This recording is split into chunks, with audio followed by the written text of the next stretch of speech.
Bueno, la clase que me tocó a mí es sobre síndrome de mala absorción. Hay que definir dos definiciones distintas que son la mala digestión y la mala absorción. Sabemos que por un lado la mala digestión se refiere a la digestión deficiente de los nutrientes dentro del lobo intestinal, como por ejemplo ocurre en la insuficiencia pancreática exócrina, o en el sitio digestivo terminal de la membrana basal del borde en cepillo de las células epiteliales, como por ejemplo ocurre en la mala digestión de la lactosa, mientras que la mala absorción es un proceso un poquito más complejo que se refiere a la alteración del transporte de nutrientes a través de la membrana apical de los enterocitos. Por más que la mala digestión y la mala absorción sean procesos distintos, son procesos los cuales son interdependientes y generalmente se utiliza el término mala absorción para englobar tanto la mala digestión como la mala absorción. Dentro de la clasificación, por un lado, podemos tener la mala absorción global, que afecta a la mucosa generalizada, en el cual vamos a tener un déficit de varios nutrientes, como por ejemplo ocurre en la enfermedad celíaca, o una mala absorción selectiva, no se absorbe un tipo particular de nutriente, como por ejemplo ocurre en la anemia perniciosa. Después podemos clasificarla también en primaria congénita, se debe a defectos congénitos en los sistemas de transporte de la membrana del epitelio intestinal, o secundaria, que es la adquirida, que por ejemplo puede ser secundaria a una enfermedad de Crohn o la enfermedad celíaca. Clínicamente, el síndrome de mala absorción cursa con diarrea, que suele ser crónica, una diarrea que dura más de 4 semanas, con heces pálidas, grasosas, voluminosas y malolientes. Generalmente hay una pérdida de peso involuntaria, a pesar de que el apetito esté conservado, y solemos tener también anorexia, flatulencia, distensión abdominal o borborismos. Bueno, tenemos algunas, este es un cuadrito que saqué del UpToDate, en el cual puede asociar alguna clínica particular con el déficit de algún tipo particular de nutriente. Por ejemplo, cuando la mala absorción es de calorías, generalmente tenemos pérdida de peso con apetito conservado. Cuando la mala absorción es de grasas, tenemos heces pastosas, voluminosas, flatulencia, esteatorrea. Cuando el déficit es de proteína, vamos a tener edema, vamos a tener amenorrea. Cuando el déficit es de carbohidrato, vamos a tener una diarrea más líquida, vamos a tener acidosis metabólica, vamos a tener heces ácidas, intolerancia a la leche, entre otras cosas más.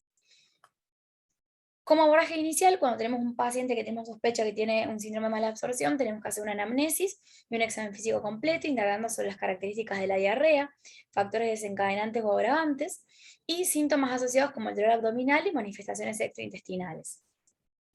Vamos a pedir un laboratorio, los cuales no son diagnósticos, pero nos pueden proporcionar evidencia de apoyo y orientar un poquito. Hay que solicitar un hemograma completo, folato, perfil ferrocinético, vitamina B12, calcio, magnesio, albúmina, carotenos y 25-hidroxivitamina D. De nuevo, algunos hallazgos particulares con cada déficit de absorción. Por ejemplo, cuando la mala absorción es grasa, vamos a ver en los test, de heces, vamos a tener una fracción de excreción de grasa mayor al 7%. Cuando la mala absorción es de proteína, vamos a tener hipoalbuminemia, hipoproteinemia. Cuando el déficit, por ejemplo, es de vitamina B12, vamos a tener una anemia macrocítica, vamos a tener disminución de la vitamina B12, disminución del ácido metilmalónico, de la hemocisteína. Bueno, cuando la mala absorción es de hierro, vamos a tener disminución del hierro, de la ferritina, de todo el perfil ferrocinético. Y bueno, generalmente lo que vamos a ver es bueno, el descenso de los iones o de lo que está alterado, y vamos a ver generalmente aumento del oxalato urinario, y generalmente también lo que se va a alterar, se va a prolongar, es el tiempo de protrombina. Bueno, entonces, como abordaje inicial, además lo que vamos a pedir son pruebas de mala absorción de grasas en heces. Es el indicador más utilizado, tiende a ser el más sensible entre los macronutrientes, y algunos de estos estudios son la grasa fecal, que es la primera prueba a realizar, la tinción de Sudan 3, que tiene una sensibilidad del 80 al 99%, pero es muy operador dependiente, y la excreción de grasa fecal en sentido 72 horas, que es el gold estándar, que generalmente hace diagnóstico cuando tenemos más de 7 gramos día, y algunas bibliografías hablan que, bueno, que entre 7 y 14 gramos día tenemos que tener en cuenta la clínica, no solamente diagnosticar un paciente porque tenga más de 7 gramos día sin síntomas, como un síndrome malabsortivo, pero si la excreción en grasa fecal es mayor a 14, en este caso sí podríamos hacer el diagnóstico de malabsorción. También se podría ver el peso de las heces, lo normal es tener en hombres hasta 200 o más de 220 en las mujeres, por encima de esto también nos orienta a síndrome de malabsorción. Con respecto a un poquito al enfoque etiológico, cuando sospechamos enfermedad celíaca hay que pedir los anticuerpos correspondientes y hacer una endoscopía con múltiples biopsias. Cuando sospechamos una pancreatitis o antecedentes de pancreatitis y consumo de alcohol, hay que pedir pruebas de imágenes como una colangioreso. Cuando sospechamos sobre crecimiento bacteriano, por ejemplo una gastroparesia, que tengamos estenosis, hay que hacer la test del aliento. Y en pacientes en el cual no tenemos una causa aparente, lo que hay que hacer es tanto una endoscopía alta como baja. Bueno, algunos ejemplos de síndrome de mala absorción. Tenemos por un lado la enfermedad celíaca, que es una enteropatía producida por una reacción inmunológica desencadenada por el gluten que se desarrolla en individuos genéticamente predispuestos. La enfermedad celíaca se caracteriza porque vamos a tener una enteropatía, que lo vamos a ver en la biopsia intestinal. Acá tenemos los criterios de Marshall, que en el tipo 1 vamos a tener aumento de linfocitos intraepiteliales. El MARCH 2 tenemos hiperplasia de las criptas, y el MARCH 3 tenemos atrofia velocitaria, y sabemos que necesitamos tener múltiples biopsias, y 2 de estas deberían ser de duodeno. Vamos a tener también una reacción inmunológica, que vamos a tener, generalmente los anticuerpos tienen que estar por encima de 10 veces el valor normal. Vamos a tener la intolerancia al gluten, que se produce, la ingesta de las prolaminas contenidas en los cereales que llevan el gluten, son los que van a desencadenar la enfermedad, que son el trigo, la cebada, el centeno y algunas avenas. Vamos a tener una predisposición genética. Para desarrollar la enfermedad es necesaria la presencia de los DQ2 y DQ8. El DQ2 lo presenta el 90% de los celíacos y DQ8 entre el 5 al 10. Y generalmente vamos a tener asociación con otras enfermedades autoinmunes. Lo más frecuente es la diabetes tipo 1. Generalmente tenemos un familiar de primer grado asociado con la enfermedad celíaca, síndrome de Down, tiroiditis, déficit de IgA, hepatitis autoinmune, entre otras cosas más. Clínicamente hay que tener en cuenta que un 80% de los adultos van a ser asintomáticos. Generalmente los síntomas son inespecíficos: astenia, distensión abdominal, dolor abdominal, meteorismo, anemia, ferropenia, osteomalacia, osteopenia y fracturas. El diagnóstico se hace en base a los anticuerpos. La primera prueba que debemos pedir, se pide generalmente el anticuerpo transglutaminasa tisular IgA, que es la prueba preferida para la detección de la enfermedad. Son los más sensibles y se emplean tanto en el cribado, en el diagnóstico y en la monitorización del seguimiento. Simultáneamente, lo que hay que pedir es la IgA total. Cuando tenemos una IgA total disminuida, lo que se pide es el péptido de gliadina de aminado y también el antiendomicio. Acá tenemos la sensibilidad y la especificidad de cada una. Bueno, hay que clasificar a los pacientes en bajo riesgo o alto riesgo de tener enfermedad celíaca. Los pacientes que tienen bajo riesgo, ¿qué hacemos? Le vamos a usar anticuerpos. Si son negativos, ya no sería necesario hacer una endoscopía. Si son positivos, sí. Y si el paciente tiene alto riesgo, vamos a hacer una endoscopía independientemente del valor de los anticuerpos. Acá tenemos un poquito un algoritmo diagnóstico que saqué del Act2A. Lo primero que nos dice cualquier algoritmo es que tenemos que dosar la IgA total y el anticuerpo antigliadina IgA. Si nos da positivo, tenemos que seguir a hacer una endoscopía digestiva alta.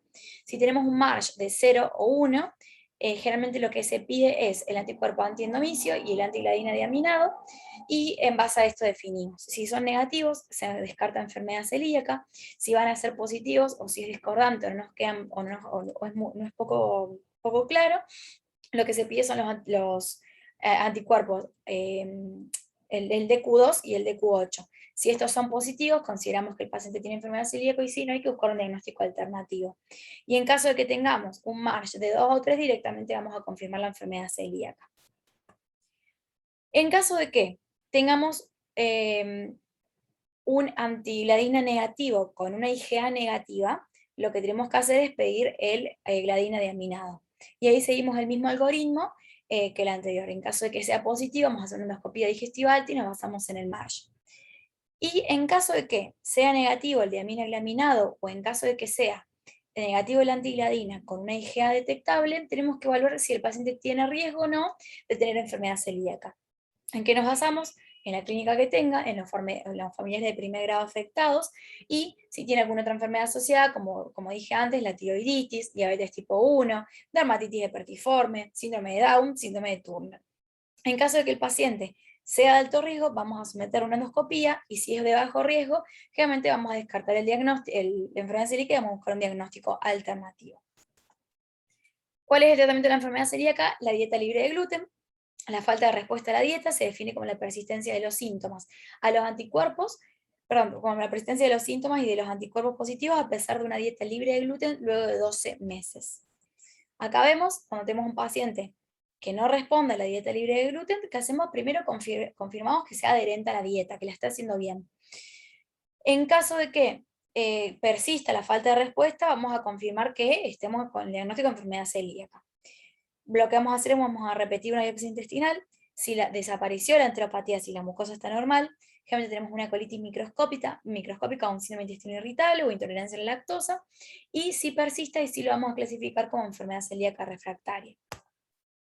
Las principales complicaciones que sobre todo se asocian con la enfermedad celíaca refractaria son el linfoma intestinal, infecciones concomitantes, cáncer de intestino delgado, adenocarcinoma, cáncer de boca, faringe y esófago. Después tenemos el sobrecrecimiento bacteriano, es un síndrome caracterizado por una mala absorción asociado a un aumento del número de bacterias en el intestino delgado.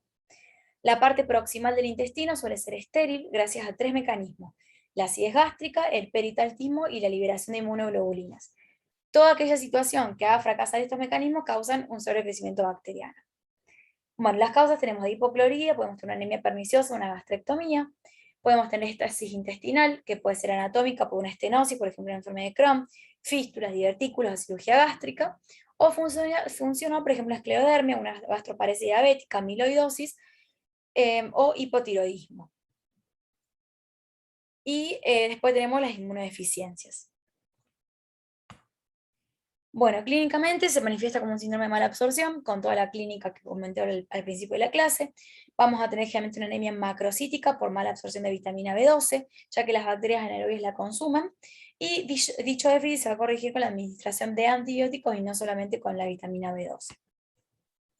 El diagnóstico: hay que hacer un cultivo de aspirado intestinal, más de 10 a la 5 microorganismos por mililitros o más de 10 a la 3 microorganismos totales, si son predominantemente anaerobios o coliformes, y pruebas respiratorias como la de la aspiración de la decilosa marcada con C14, la de lacturosa o la de los ácidos biliares marcados con C14. El tratamiento siempre va a ir orientado a corregir la causa subyacente.